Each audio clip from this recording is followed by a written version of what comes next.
오늘은 지난 시간에 이어서 말에 관한 이야기를 좀 드리고자 하는데요. 파워포인트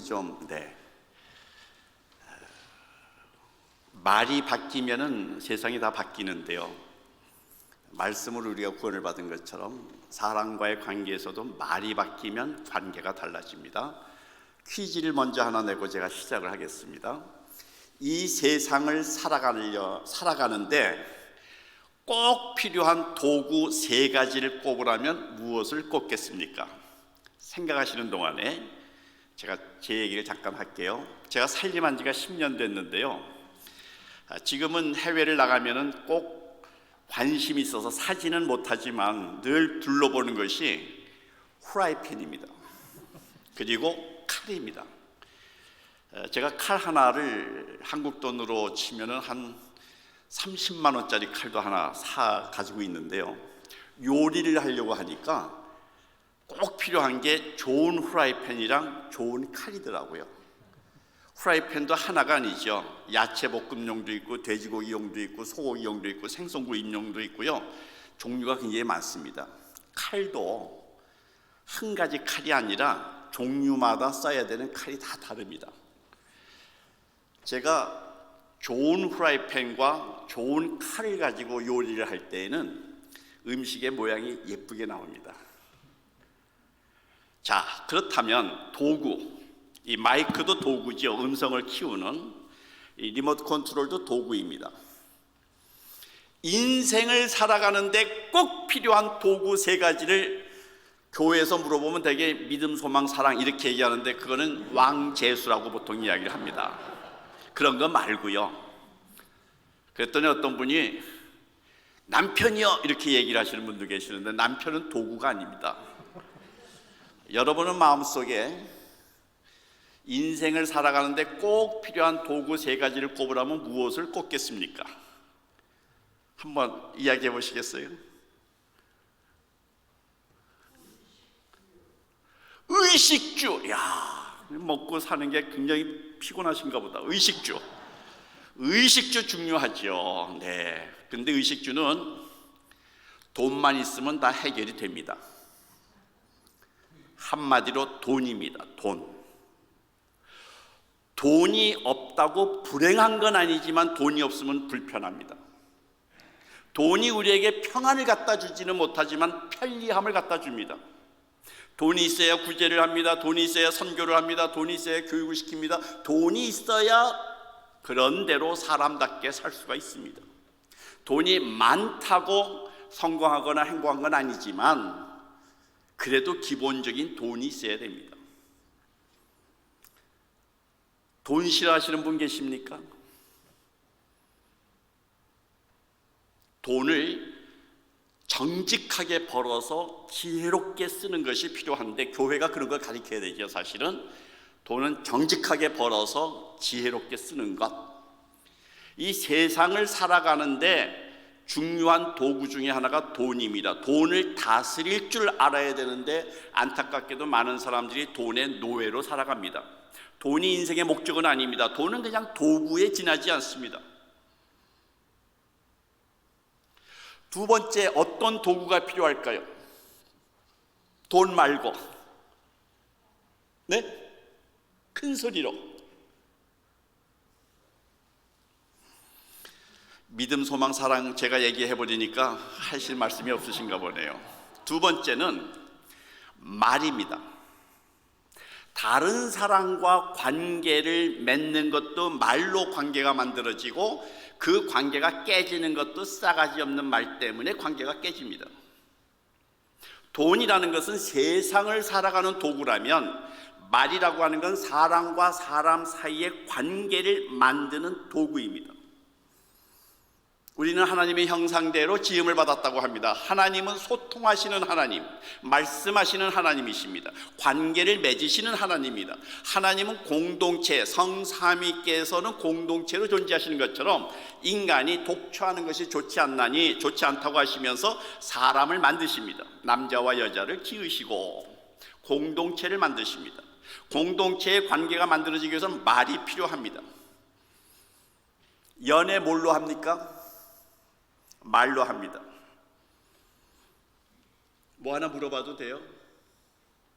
자매님 마음속으로 가는 길 좀 알려주실 수 있겠어요? 이렇게 작업 멘트라고 합니다. 이런 것들을 작업을 겁니다. 그럴듯한 말로 마음을 얻으려고 합니다. 비즈니스 뭘로 합니까? 말로 합니다. 자녀교육 뭘로 합니까? 말로 합니다. 무엇으로 은혜 받습니까? 말씀으로 은혜를 받습니다. 그런데 그렇게 가까웠던 관계들이 무엇 때문에 깨지고 무엇 때문에 망가집니까? 자존심 상하는 말, 싸가지 없는 말,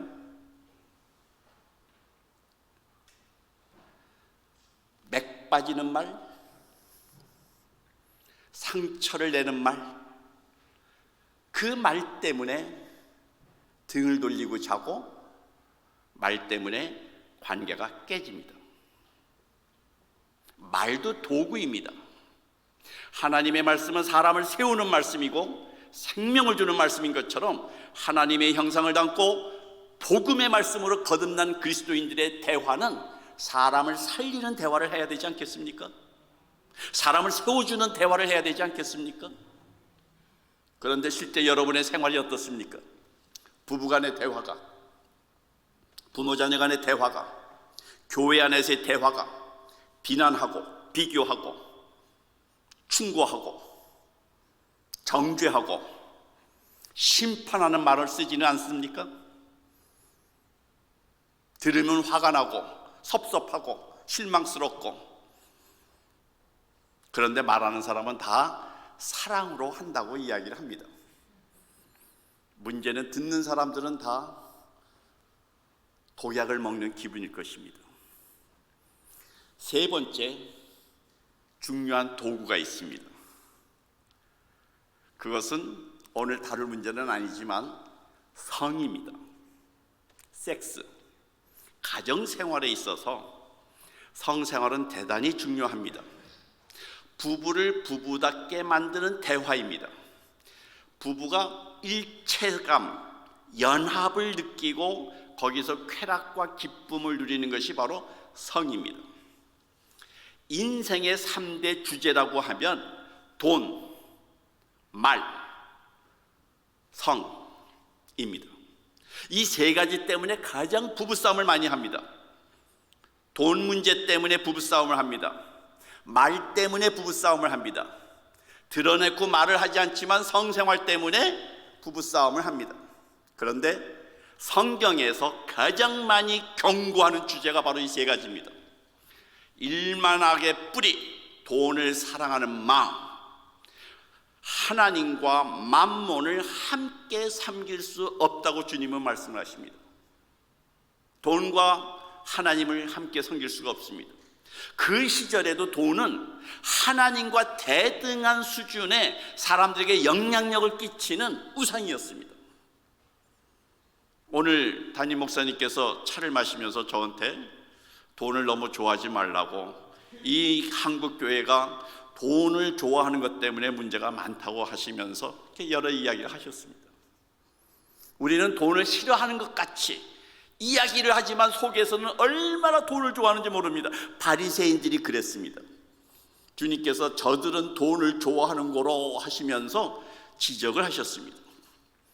사람들이 굉장히 정직하지 못합니다. 마치 자기는 청렴한 것처럼, 돈을 초월한 것처럼, 돈과는 무관한 것처럼 이야기하지만 속에서는 늘 돈 때문에 힘들어합니다. 어느 선교사님이 이야기를 합니다. 저한테, 사실은 우리 선교사들이 기도하는 것의 80%는 돈이 있으면 다 해결돼요. 전부 기도 제목이 돈과 관련이 있어요.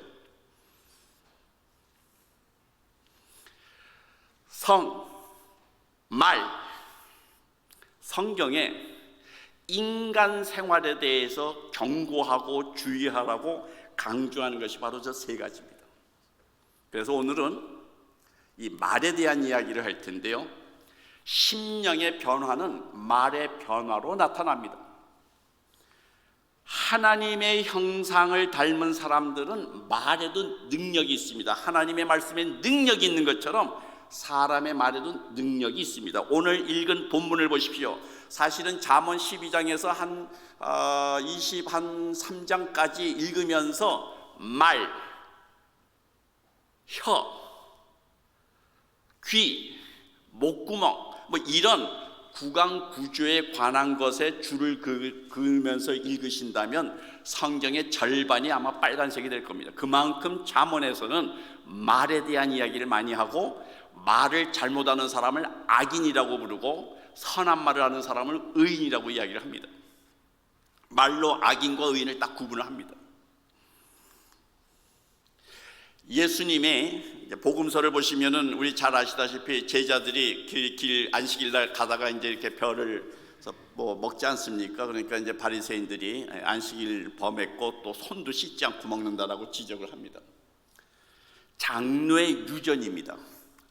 계명이 아니고 율법이 아니고 율법 614가지가 있죠. 그 율법이 아니고 그 율법을 가지고 장로들이 이제 만든 그 규칙이 있는 거죠. 장로의 유전을 어겼다고 비난을 하니까 예수님께서 말씀을 하십니다. 입으로 들어가서 뒤로 나오는 것은 더럽지가 않다. 진짜 더러운 건 속에서 입으로 나오는 거다 하면서 너희의 그 속에는 하고 지적하시는 것이 17가지를 지적을 하십니다. 음란과 불의와 거짓과 시기와 수군대는 것과 하면서 이야기를 합니다. 사람은요, 마음에 가득한 걸 입으로 말한다. 누가복음에도 나와 있는 말씀이죠. 예수님 하신 말씀입니다. 제가 어떤 사람과 이야기를 할 때 그 사람이 처음에 무슨 얘기를 하는가를 딱 들어봅니다. 그 사람이 와서 증권 얘기를 하면 이 사람의 마음에는 온통 증권으로만 가득 차 있구나. 어떤 사람이 와서 이야기합니다. 자식 얘기를 걱정을 합니다. 이 사람 마음속에는 그냥 자식 이야기로 가득하구나. 저는 이야기 듣는 걸 참 재밌어 합니다. 이야기를 들어보면 그 사람 마음속에 무엇이 가득한가를 알 수 있는 것이죠.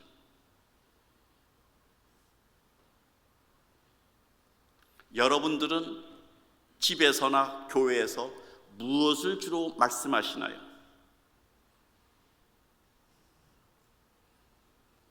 그것이 바로 여러분 마음에 가득 찬 겁니다.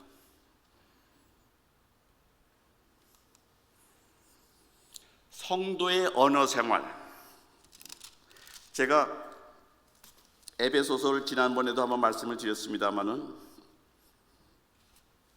에베소서의 4장 29절에 이런 말씀이 있습니다. 무릇 더러운 말은 너희 입 밖에도 내지 말고, 여기서 더러운 말이라는 건 이제 나중에 보면 무익한 말, 덕이 되지 않는 말이라는 겁니다. 더러운 말은 입 밖에도 내지 말고 오직 덕을 세우는 데 소용이 되는 대로 선한 말을 하여 듣는 자들에게 은혜를 끼치게 하라. 거듭난 사람, 거듭난 영혼을 우리는 알 수 없지만 그 사람의 마음에 가득한 것을 입으로 말한다는 것이 성경의 원리니까 내 마음 안에 하나님의 말씀이 가득 차 있는 사람이라면 나오는 것이 살리는 말, 세워주는 말, 격려하는 말, 하나님의 지혜의 말씀이 나올 것이고, 내 마음 안에 내 욕심으로, 내 근심으로 가득 차 있다면 건들 때마다 나오는 것이 아마 세상 이야기가 나오지 않을까 싶습니다. 밥. 제가 이 말에 대한 이야기를 하니까 어느 교회 장로님이 믿을 수가 없다는 거예요. 그래서 그 장로님한테 오늘 집에 가실 때 양파 2개를 사가지고 가서 한쪽 양파에다가는 욕을 하고 한쪽 양파에다가는 칭찬을 하라고 그랬습니다. 일주일 후에 욕먹은 양파는 썩어버렸습니다. 그리고 칭찬을 들은 양파는 파란 싹이 나오기 시작했습니다. 그리고 그 장로님이 제 뒤를 이어서 대화 강사가 됐습니다. 밥뿐이 아닙니다. 단지 좋은 말을 들려주고 나쁜 말을 들려준 밥인데, 좋은 말을 들은 쌀밥은 첫째, 뚜껑을 열었을 때 구수한 누룩 냄새가 났다고 했고요. 곰팡이가 쓸긴 쓸었는데 하얀 곰팡이가 쓸었습니다. 반면 욕을 먹은 쌀밥은 뚜껑을 열었을 때 썩은 냄새가 났다고 했고, 곰팡이가 까만 곰팡이가 쓸었습니다. MBC TV에서 한글날 특집으로 한 50분짜리 다큐멘터리인데요, 그 중에 하나입니다. 이 실험을 사람에게는 차마 할 수가 없었습니다. 그래서 콜센터 직원에서 통계를 뽑았는데, 그 콜센터에 전화하는 사람들 중에서는 좀 비인격적인 그 언어 폭력을 많이 쓰신 분들이 계시지 않습니까? 흔히 얘기하는 진상 고객들이죠. 그런 이야기를 계속 들은 콜센터 직원이 정신병원에 입원한 사례들을 모아가지고 어떤 이야기를 들었을 때 어떤 정신적인 충격이 왔고, 그래서 병원에 입원하게 되었는지를 다 인터뷰를 땄습니다. 말 한마디로 사람을 죽일 수가 있습니다. 흔히 우리가 아는 최진실 씨를 포함해서 최근에 자살한 그 코미디 하는 개그우먼 박 누구라고 하는 분도 댓글 하나로 죽습니다. 사람이 말 한마디로 살기도 하고 말 한마디로 죽을 사람이 살기도 합니다. 밥뿐이 아닙니다. 물은 답을 알고 있다는 것 아마 잘 아실 겁니다. 이쪽에 망할 놈의 물같으니라고 이게 물이야? 하고 물에다 욕을 하니까 물의 그 결정체가 저렇게 깨진 겁니다.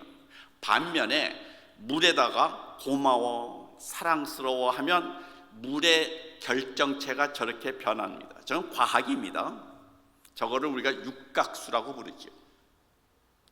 물에도 건강한 물이 있고 병든 물이 있습니다. 이쪽 물은 열받은 물입니다. 욕을 지렸다 먹어가지고 열이 받았습니다.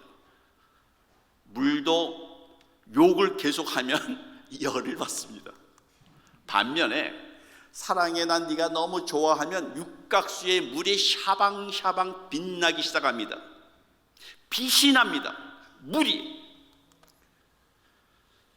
이 사진은요, 물을 떠다 놓고 무관심한 물입니다. 그 물을 인정하지 않고 없는 것처럼 방치했을 때 물이 처음에는 육각수였는데 시간이 지나면서 서서히 그 형체가 사라지는 것을 찍은 사진 중에 하나입니다. 그래서 왕따를 시킨다는 것, 학교에서나 교회에서 누군가를 왕따시키는 것, 누가 말을 해도 들은 척하지 않는 것, 상대해주지 않는 것은 그 사람의 존재를 무시하는 겁니다. 그것을 우리가 사회적 살인이라고 말을 하지 않습니까? 부부싸움을 해도 말을 안 합니다. 제가 이제 그 부부싸움을 아주 크게 하고 한 6주 말을 안 했습니다. 그리고 얻은 별명이 밴댕이 지존대왕이라는 별명을 얻긴 했습니다마는, 제가 말을 안 하는데 아내는 그래도 한 며칠 지나니까 뭐 왔냐, 뭐 먹을 거 뭐 이렇게 얘기를 붙이려고 할 때마다 제가 투명인간 보듯이 다녔습니다. 집안에서. 제 아내가 서서히 변해가는데 마치 화병에 물이 하나도 없는데 장미꽃이 말라가는 모습을 제가 봤습니다. 6주를 말을 안 하니까 제 아내가 말라가는 모습을 보고 아, 이러다 죽겠구나. 대화를 시작을 하니까 금방 생기가 돌더라고요. 이혼하고 싶으신 분은 오늘부터 말을 안 하시면 됩니다. 관계를 회복시키기 원하시는 분들은 말을 하셔야 됩니다. 넌 정말 멋있어. 당신 최고야. 고마워. 사랑해. 덕분에. 긍정적인 말을 했을 때에 물의 결정체가 육각수가 되고 그 물을 마셔야 건강한 물이 됩니다. 어떤 목욕탕은 육각수 물로 목욕을 합니다. 가장 인체에 잘 맞는 물이죠. 먹고 마시는 것. 근데 사람의 몸에 수분이 몇 퍼센트인지 혹시 아시나요? 네? 네, 70%요. 사람의 몸에 물이 70%입니다. 우리는 매일 밥을 먹고 매일 물을 마십니다. 물과 밥이 인격이 없음에도 불구하고 감정이 없음에도 불구하고 무슨 말을 들었느냐에 따라서 물이 깨어지고 밥이 썩어버리는데, 하물며 하나님의 형상을 닮은 인격을 가진 감정이 있는 사랑하는 그 사람에게 욕을 할 때, 비난을 할 때, 원망을 할 때, 불평을 할 때 그 말을 들은 사람의 심령이 썩어나지 않겠습니까? 무너지지 않겠습니까? 우리들이 수고를, 설거지를 하루 종일 해도 하룻밤 자고 나면 또 힘이 생기는데, 말 한마디로 30년을 갈 수가 있습니다. 입술에서의 30초가 가슴에서 30년 응어리져서 상담소를 찾아오시는 분들이 한두 명이 아닙니다. 여러분들은 어떤 말을 쓰십니까? 네, 사람은요 하루 종일 자극을 받습니다. 시각적 자극, 청각적 자극, 미각적 자극, 후각적 자극, 촉각적 자극, 오감을 통해서 우리는 자극을 받는데, 꼴 보기 싫으면 눈을 감으면 됩니다. 근데 귀는 막을 수가 없습니다. 가장 많은 자극을 받는 게 청각입니다. 청각에 자극을 받는데 하나가 긍정적인 자극, 부정적인 자극. 쉽게 얘기하면 유쾌한 말, 불쾌한 말을 듣는다고 합시다. 그러면 의사들이 나와서 이야기했던 것처럼 우선 기분 나쁜 말을 들으면, 원망하는 말, 비교하는 말, 나의 잘못을, 나의 약점을 지적하는 말, 내가 듣고 싶지 않은 말을 듣는 순간에 이 말이 뇌를 자극을 하면 베타파라고 하는 뇌파가 생깁니다.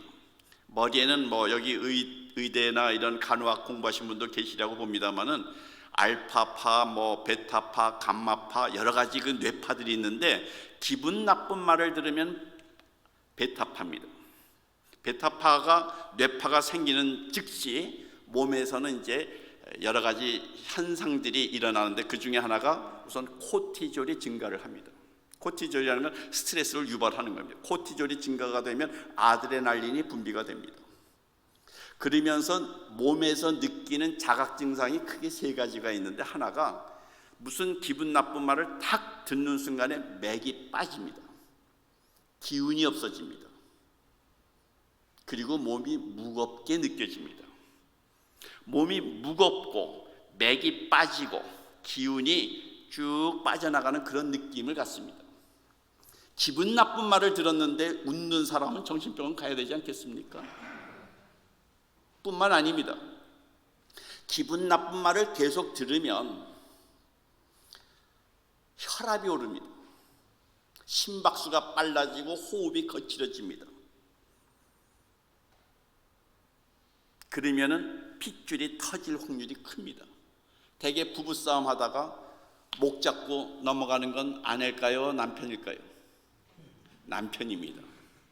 이제 남자와 여자의 뇌의 구조가 조금 차이가 있어서 남편들이 대개 흥분을 하게 되면 여성에 비해서 혈압이 급격히 올라가고 그리고 터집니다.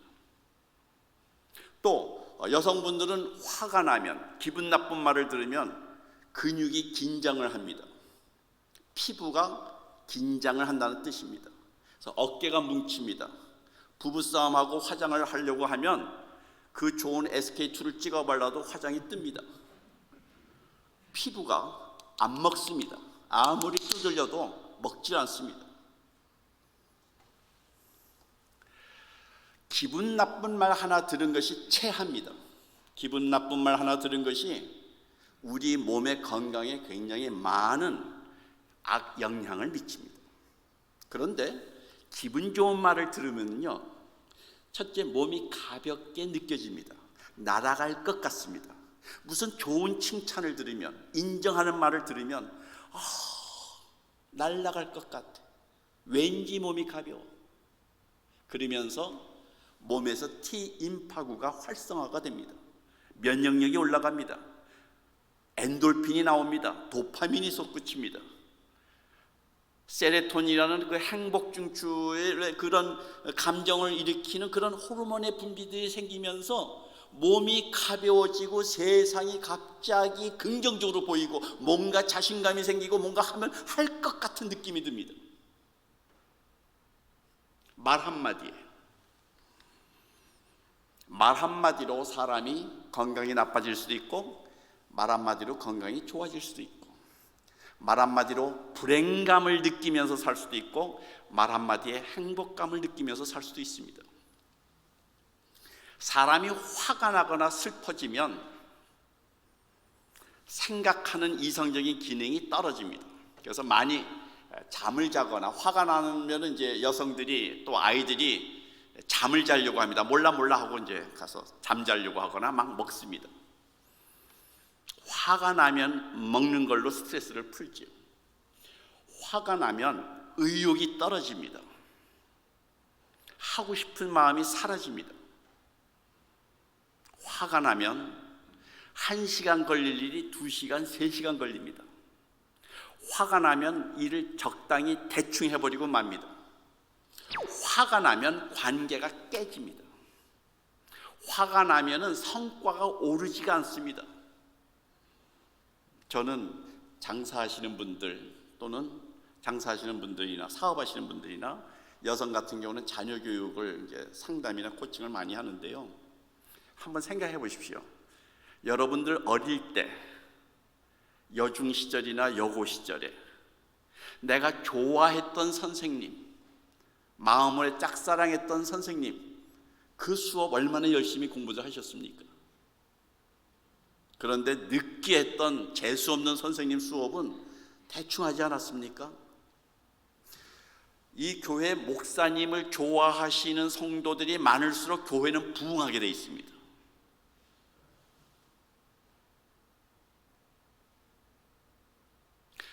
자녀들이 성적이 좋아지는 것은 선생님과 관계가 좋거나 부모와 관계가 좋으면 성적이 저절로 올라갑니다. 실제로 제가 그 얘기를 다 할 수는 없지만은 제가 드리고 싶은 얘기는 감정이라는 것이 얼마나 중요한가.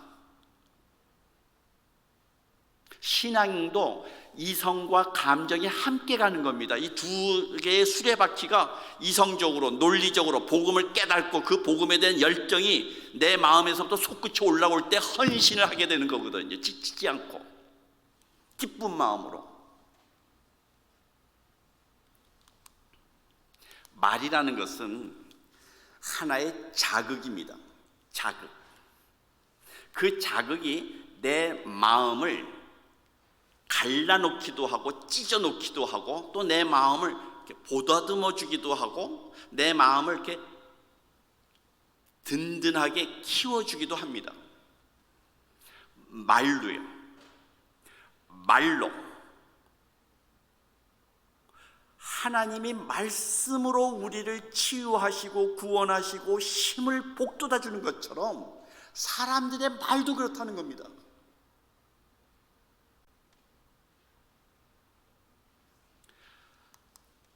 그 말이 관계를 만듭니다.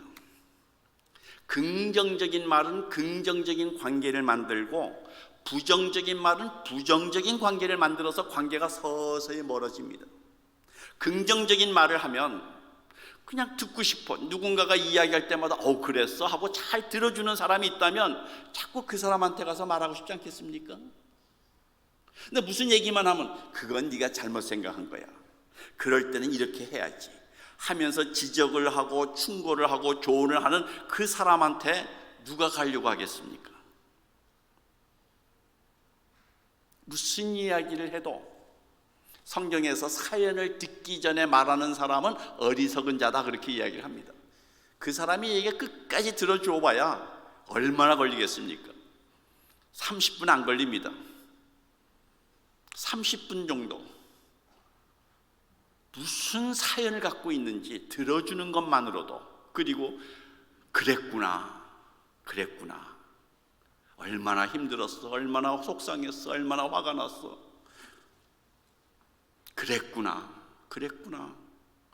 그걸 이제 요법이라고 하는데, 그냥 구나만 해도 상대방이 내 마음을 알아주는 것 같고, 누군가가 내 이야기를 들어주는 그 관계, 그리고 힘을 주는 말, 충고하는 말이 아니라 내게 힘을 주는 말, 그런 사람을 우리는 좋아하지 않겠습니까? 그랬을 때 우리는 마음먹은 일을 해낼 수가 있습니다. 어떤 성과가 난다는 거죠. 관계가 안 좋으면 뭔가 일을 도모하고 싶어도 그것이 잘 안 됩니다. 근데 그 관계는 오직 말로만 해결이 됩니다. 죽고 사는 것이, 사람이 살기도 하고 죽기도 하는 것이 오늘 본문대로 하면 혀의 권세, 이 말의 힘이라는 겁니다. 그래서 우리는 말한 대로 먹고 산다는 거예요. 우리나라 사람이 6.25 사변 나고 굉장히 우리나라가 어려운 나라였는데 5, 60년 사이에 전 세계가 부러워할 정도로 경제 대국이 되고, 코로나도 이번에 많이 해결이 되고 참 부러워하는 나라가 됐는데, 그 비결을 아시나요?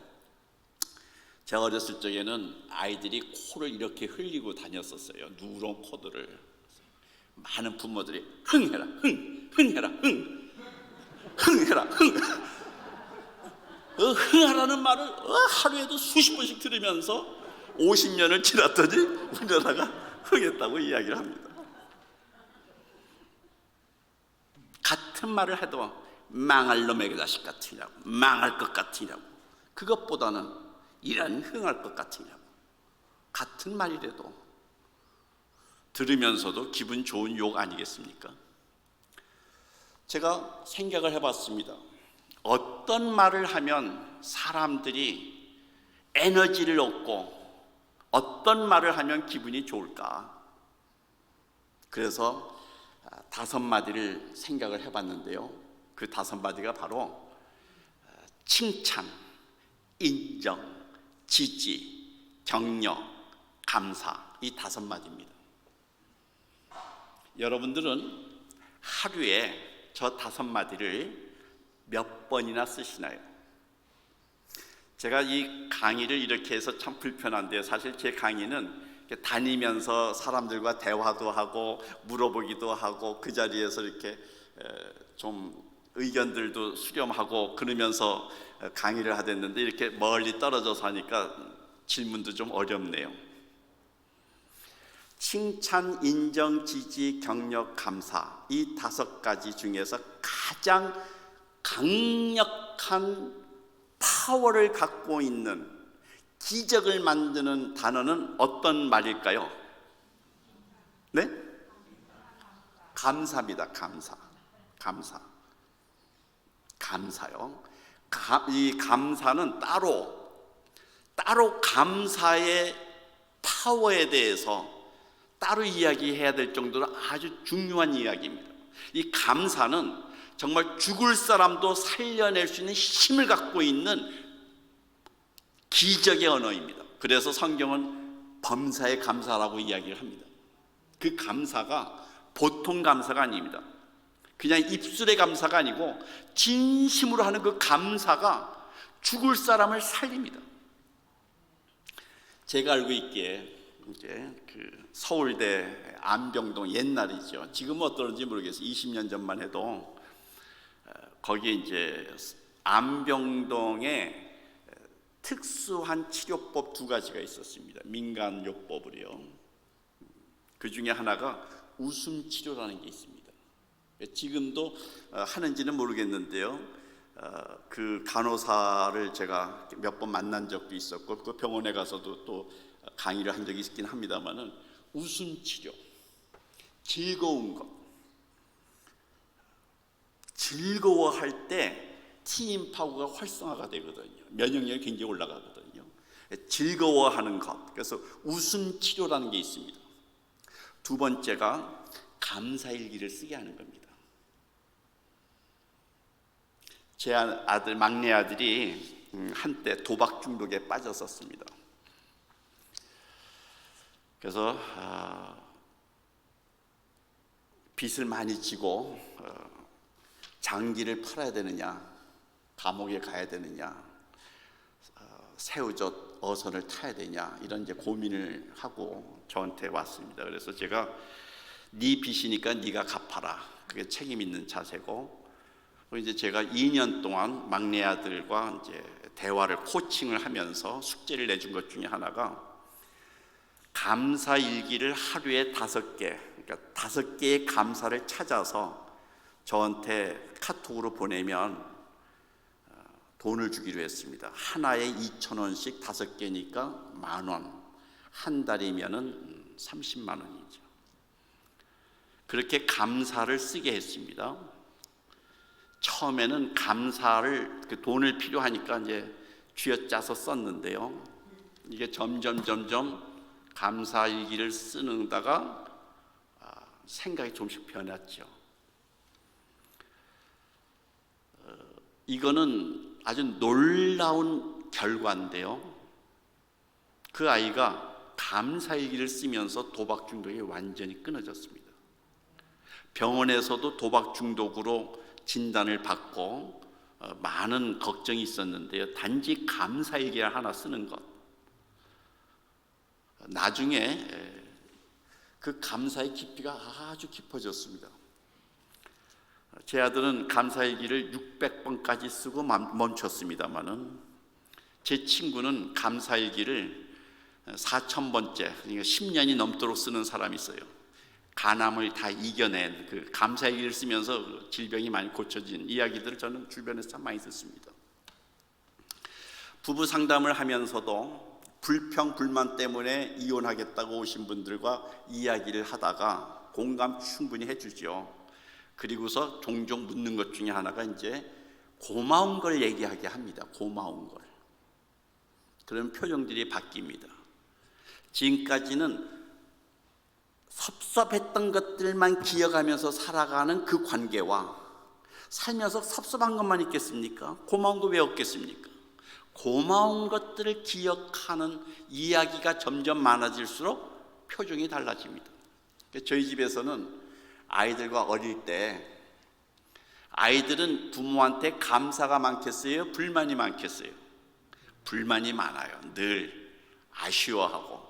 그래서 저희 집에서는 보통 한두 달에 한 번씩 앨범을 꺼내서 보는 시간이 있습니다. 애들을 두드려 패고 절대 사진 찍지 않습니다. 우는 아이들을 우리가 사진 찍을 때는 다 행복할 때 찍은 겁니다. 즐거울 때 찍은 겁니다. 그래서 앨범을 보면서 야, 이때 네가 얼마나 사랑스러웠는지, 우리가 그때 얼마나 즐거웠는지 하면서 옛날에 우리가 얼마나 너희를 사랑했는지, 너희가 그때 얼마나 우리에게 기쁨을 줬는지, 말을 얼마나 잘 들었는지를 거의 외우다시피 옛날 사진을 보면서 기억을, 균형을 잡아줍니다. 아빠한테 혼난 것도 있지만 아빠가 얼마나 우리를 사랑했는가. 여러분들은 가정생활에서 배우자에게 혹은 자녀에게 어두운 기억을 많이 가지고 그거를 이야기를 주로 하시나요? 밝은 추억들을 주로 가지고 그것을 주로 이야기를 하시나요? 어떤 이야기를 주고받느냐에 따라서 듣는 사람과 나와의 관계가 달라집니다. 이 중에서 제일 수준 낮은 기적을 만드는 한마디는 칭찬입니다. 칭찬이 가장 낮습니다. 가장 높은 게 감사입니다. 원래는 칭찬을 어떻게 해야 되는지, 인정은 어떻게 해야 되는지, 지지는 어떻게 해야 되는지 그 원리를 하나하나씩을 설명을 드려야 되겠지만 오늘은 그런 날이 아니고 단지 우리의 말이 얼마나 중요한가에 초점을 맞추는 거라서 방법론보다는 그 말을 할 때마다 내가 조심해야 되겠다 이런 생각을 갖게 하려고 지금 이 말씀을 드리는 겁니다. 하루에 남편에게 칭찬 한번 하십니까? 혹은 남편의 수고 인정해 줍니까? 혹은 나는 당신 편이야 하고 지지를 해 줍니까? 여보 힘내, 내가 함께 해줄게, 격려를 하십니까? 남편에게 감사를 하십니까? 제가 부부 상담을 하다가 이런 질문을 했어요. 못 살겠다고 하시는 분한테 다 이야기를 들어준 다음에 혹시 남편이 두 집 살림 하나요? 그랬더니 그건 아니라는 거예요. 그렇군요. 그러면 혹시 남편이 생활비를 전혀 벌어다 주질 않나 했더니 그거 아니라는 거예요. 생활비 꼬박꼬박 가지고 온다는 거예요. 두 집 살림 하는 것도 아니라는 거예요. 그래서 제가 또 물었어요. 세 번째는 남편이 집에 올 때마다 권투 복싱 글러브 끼고서 당신을 때리느냐, 폭력을 하느냐 했더니 우리 남편 그런 사람 아니라는 거예요. 그래서 제가 이렇게 얘기했어요. 두 집 살림 안 해, 월급 꼬박꼬박 가지고 와, 때리지 않아, 뭐가 문제해? 그랬더니 듣고 보니 그러네요. 정말 그런 문제 때문에 오시는 분이 한두 분이 아닌데 대개 별거 아닌 거 가지고 내 뜻대로 안 되는 것 때문에 성질 내고 관계가 깨어지는 것들을 참 많이 봅니다. 여러분들은 가정 안에서 얼마나 칭찬과 인정과 지지와 격려와 감사와 같은 긍정적인 언어들을 얼마나 자주 사용하고 계시나요? 아니면 비난하고 비교하고 원망하고 지적하고 충고하는 말을 주로 쓰시나요? 여러분의 마음속에 뭐가 가득 담겨 있습니까?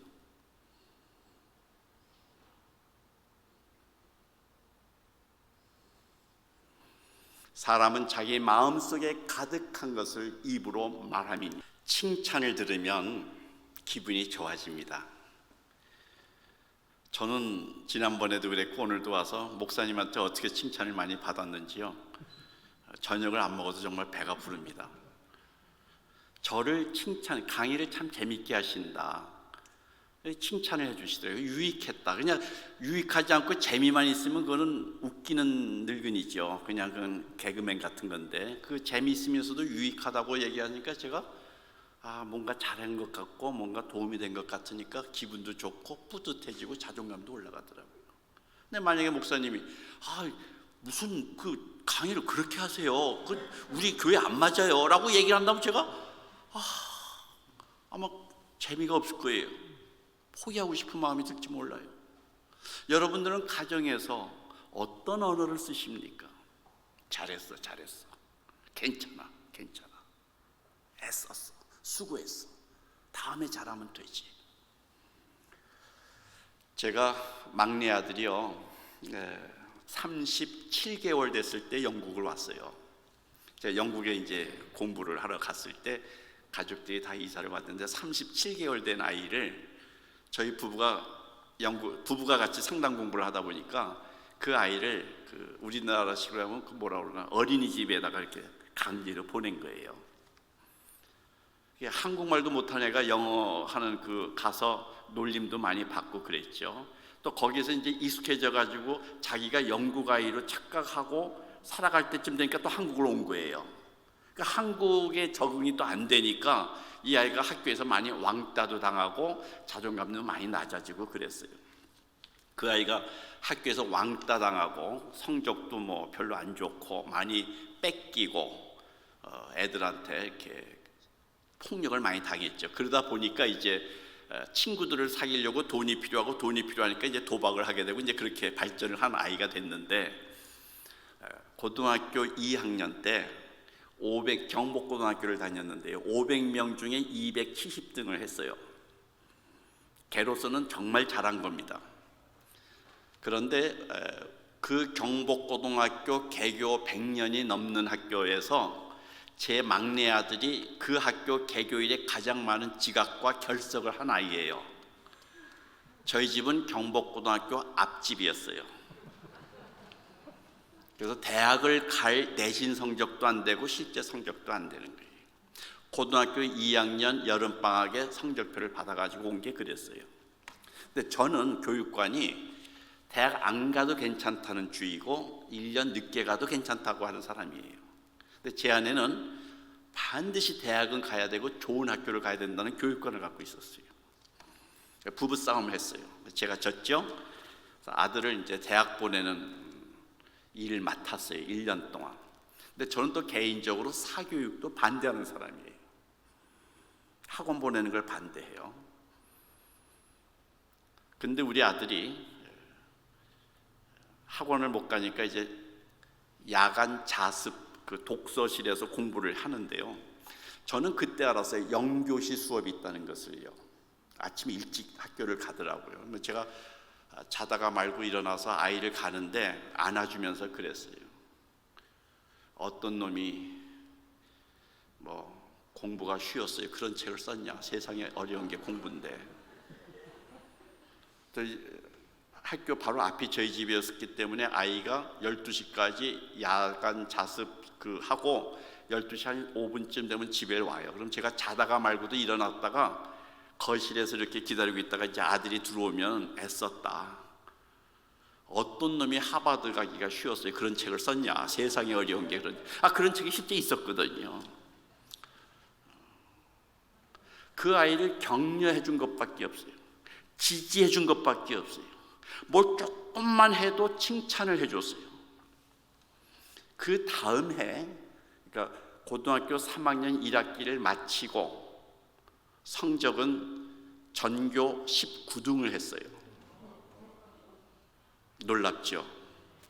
그 아이가 자존감이 올라가고 지지를 받고 칭찬과 인정을 받으면서 그렇게 스스로 노력을 해서 좋은 성적을 내게 됐고, 그래서 제가 또 이번에 기도를 했죠. 우리 아들은 뭐 자신감이 이렇게 하늘을 찌를 듯이 한 거예요. 하나님, 저 아이가 대학 시험에 제발 떨어지게 해 주십시오. 저 상태에서 학교 합격을 하게 되면 교만이 하늘을 찌를 것 같은데 저 성적이 안정된 성적이 아니니 제발 떨어뜨려 주십시오. 아들의 기도보다는 이제 제가 좀 더 영빨이 세니까 이런 말 해도 되는가 모르겠어요. 하나님이 제 기도를 들어주셨어요. 떨어졌어요. 제가 돈을 줄 테니 배낭을 하나 메고 해외여행을 무전여행을 한 6개월 다녀오너라. 그것이 네 인생에 큰 도움이 될 것이다. 저보고 미쳤냐는 거예요. 어느 아버지가 아들이 대학을 떨어졌는데. 그래서 이번에는 그러면 내가 자전거를 하나 사줄 테니까 자전거를 타고 한 달 동안 전국을 일주를 하고 놀아. 아주 저를 한심하게 쳐다보면서 다른 집은 학원을 보내주는데 아빠는 배낭 메고 여행 가라, 자전거 타고 여행을 해라 얘기하니까 정말 우리 아빠 맞냐? 자기는 그렇게 못하겠다. 제발 학원을 갈 테니까, 재수학원을 갈 테니까 학원비를 보태달라고 하더라고요. 그래서 제가 후회하지 않을 거를 전제로 해서 학원을 보내줬습니다. 물론 그 다음에 이제 제 아들이 한동대를 졸업을 하긴 했습니다만은 지금 가장 많이 후회하는 게 여행 갔다 오지 못한 걸 제일 후회를 많이 합니다. 그 과정에서 이제 도박 중독도 있었고 뭐 많은 어려움이 있었죠. 저는 아들에게 잔소리를 한 적은 없습니다. 뭐 비난을 한 적도 없었고요. 하나님이 주신 귀한 선물로 알고 그 아이를 내가 하나님이 나를 어떻게 대하셨는가, 가장 첫 번째가 오래 참으셨다. 하나님이 내가 회개하고 돌아오기까지 오래 참으셨다. 제 생각엔 40년 참으신 것 같아요. 제가 40살에 회심을 했으니까 오래 참으셨다. 하나님은 나를 인격적으로 대하셨다. 강제로 안 하셨다. 함부로 나를 대하지 않았다. 기다려주시면서 끊임없이 안타까운 시선으로 봐주셨다. 뭐 그런 생각을 갖고 저도 제 아들에 대해서, 다른 사람에 대해서 첫째, 사랑은 오래 참고. 그게 사랑의 속성입니다. 다른 사람의 못마땅한 게 눈에 보이는 것은 내 문제입니다. 그 사람 문제가 아니고 내가 기준이 되었을 때에 다른 사람이 나보다 느린 거고, 다른 사람이 나보다 빠른 거고, 다른 사람이 나보다 대충 하는 거고, 다 내가 기준이 되기 때문에, 그러니까 자기 중심성이라고 그러는데요, 내가 기준이 되어서 계속 판단을 하고 지적을 합니다. 빨리빨리 해라, 천천히 해라, 왜 그렇게 했냐, 이렇게 해야 되지 않냐, 저렇게 해야 되지 않느냐. 사람마다 다 다른 것인데, 가정 안에서 매일 한마디만이라도 남편에게, 자녀에게 칭찬, 인정, 지지, 격려, 감사, 무엇이든지 하나만이라도 찾아서 매일 하나씩을 한 달만 해보십시오. 아니, 교회에서도 마찬가지입니다. 교회에서 모일 때마다, 저희는 회사에서도 모일 때마다, 회의를 할 때마다 제일 먼저 하는 게 서로 인정, 칭찬, 지지, 격려, 감사하는 일을 먼저 하고 회의를 시작을 합니다. 지난주에 집사님 이런 것 때문에 제가 참 도움이 많이 됐어요. 정말 고마워요.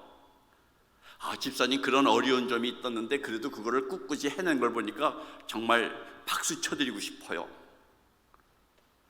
무엇이 되었던 간에 좋은 점을 발견해서, 긍정적인 면을 발견해서 인정해주고 칭찬해주고 지지해주고 격려해주고 감사의 언어가 주고받는 그 관계, 그 소그룹, 그 구역, 그 가정, 그 교회, 그게 천국입니다. 사람을 세워주고 사람을 살려주고 힘을 솟구쳐주는 그런 대화가 오고 가는 그 공동체, 그게 우선 가정이 돼야 되지 않겠습니까?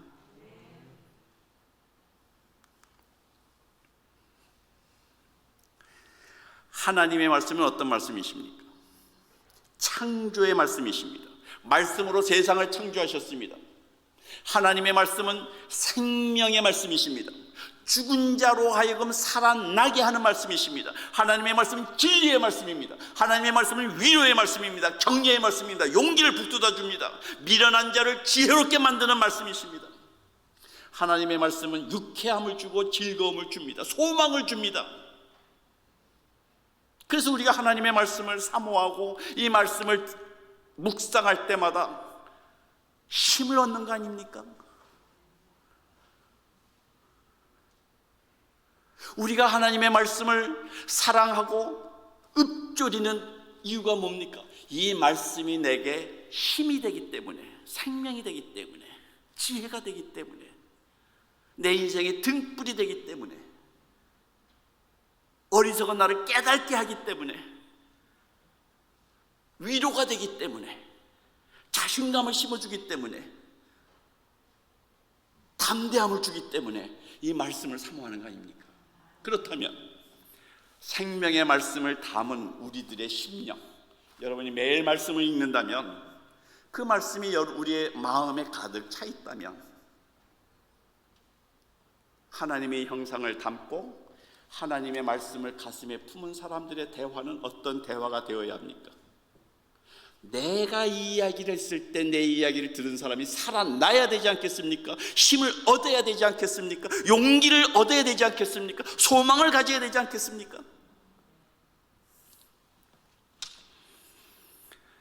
약효는, 약이 있다고 하고요, 이거 굉장히 좋은 약이야. 너무너무 이건 좋은 약이어서 이거 먹으면 힘이 날 거야 하고 줬어요. 이 약을 먹고 죽었어요. 이 약은 좋은 약이에요? 사람 죽이는 약이에요? 예? 근데 약을 준 사람이 약효를 알아요? 먹은 사람이 약효를 알아요? 나는 이게 좋은 약이라고 생각하고 줬지만, 내가 준 약을 먹고 그 사람이 쓰러졌다면 이 약에 문제가 있는 거죠. 여러분이 사랑으로 이야기를 했다 할지라도 들은 사람이 맥이 빠진다면, 여러분은 좋은 의도로 이야기를 했다 할지라도 들은 사람이 상처를 받았다면 내 말을 점검해 보셔야 됩니다. 나는 좋은 말이라고 생각을 했지만 내 말을 들은 저 사람이 맥이 빠지고 상처를 받고 좌절하고 포기하고 싶고 화가 났다면 내 의도와 관계없이 내가 지혜롭지 못한 말을 한 것이죠. 여러분들은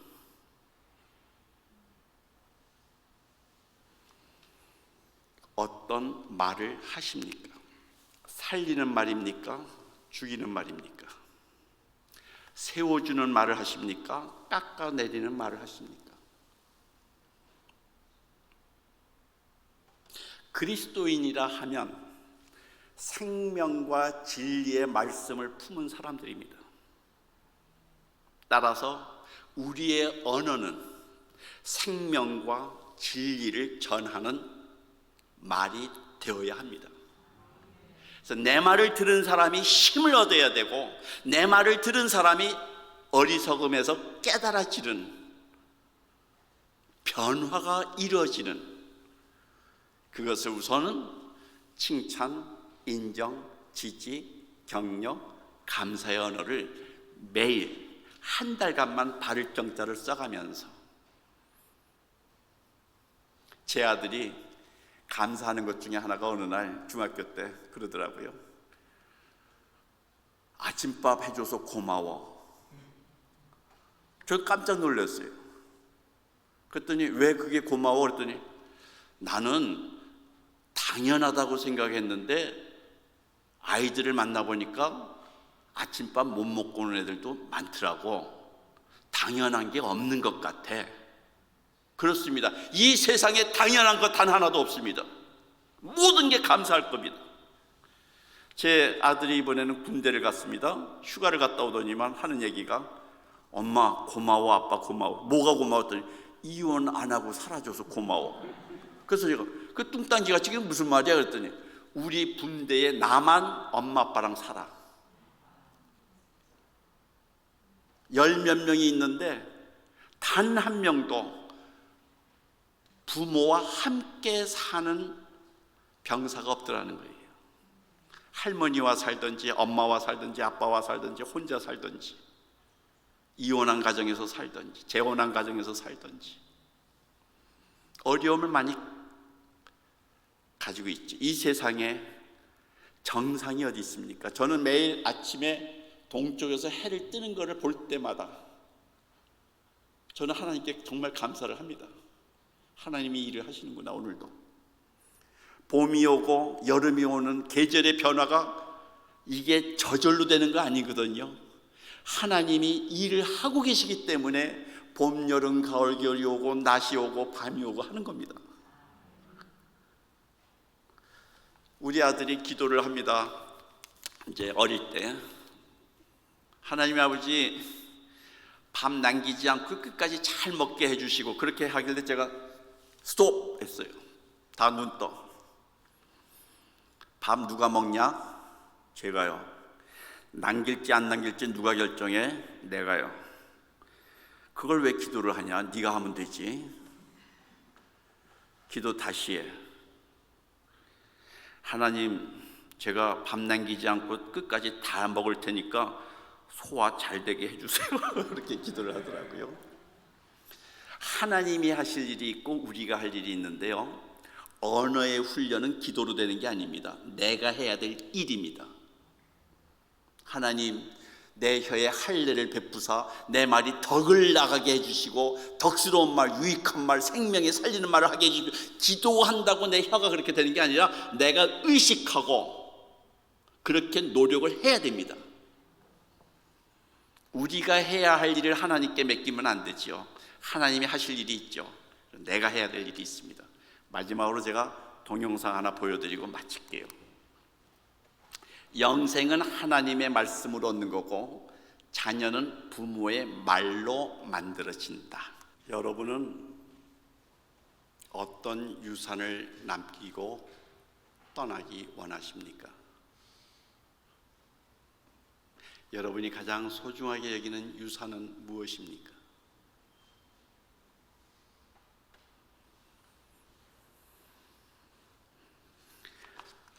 이 목사님은 교회를 남기셨습니다.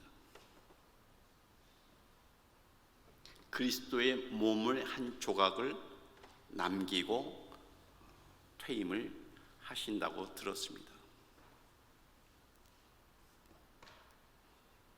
여러분은 무엇을 남기시겠습니까? 자녀입니다. 사람을 남기는데 바로 여러분의 자녀가 다음 교회를 위한 리더가 될 것이고 다음 사회를 위한 지도자가 될 것입니다. 여러분의 자녀만큼 가장 소중한 유산이 어디 있습니까?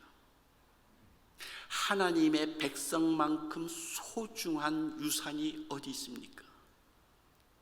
말씀으로 거듭나게 하고 말씀으로 양육해야 되는 것이 우리의 책임 아니겠습니까? 우리가 남길 건 사람이고 사람은 말씀과 말로 만들어집니다. 기도하겠습니다.